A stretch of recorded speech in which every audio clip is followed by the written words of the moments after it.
जे हथ लातो पराई औरत सा, जे फोन ते गाल्हायो पराई औरत सा, जे गलत किरदार निभायो पराई औरत के, जेको अगवा करे वियो पराई औरत के, जेको नाजायज तरीके सा उन्हें मां नफो वरतई, उन्हें मां पंहिंजे नफ्स जो सुकून हासिल कयई, जेको जायज न हुयो, जेको हराम हुयो, अल्लाह उन जी इजाजत न ॾिनी हुई।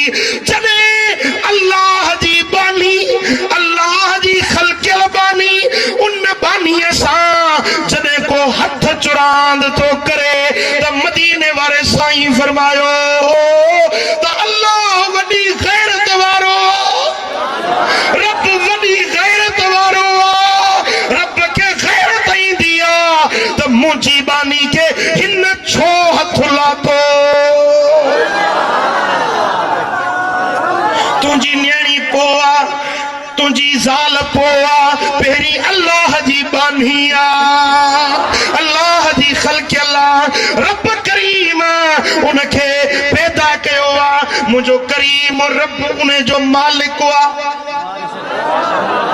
अल्लाह ॻाल्हायो। अब इहो मसलो साईं पहिरीं मुफ्ती साहब बयान कयो, साईं या साईं पीर साईं जन बयान फरमायो त आज़ाद आ औरत खलकियल अल्लाह जी बानी, मिल्क अल्लाह जी आहे। असांजी भली न्याणी हुजे या असांजी घरवारी आ, भेण आ, त उन जी असांखे परवरिश पालण जी रब हिकिड़ी ड्यूटी ॾिनी आहे, बाक़ी मिल्कियत अल्लाह जी आहे। औरत मिल्कियत तुंहिंजी नाहे जो तूं उनखे खपाई, तूं उनखे पैसनि ते विकिणी, तूं उनखे जुर्गो करे ॾंड में न्याणी ॾी, का बकरी आहे, का ठिकरी आहे, को सोन जो टुकड़ो आहे, को चांदी जो ज़रो आहे, तोखे हक़ नाहे। न्याणी खपाइण जो तोखे हक़ नाहे, भली तूं पीउ आहीं, हू तुंहिंजी न्याणी आहे, तूं मुड़ुस आहीं, हू तुंहिंजी ज़ाल आहे, तूं भाउ आहीं, हू तुंहिंजी भेण आहे, पर विकिणण जी इजाज़त नाहे।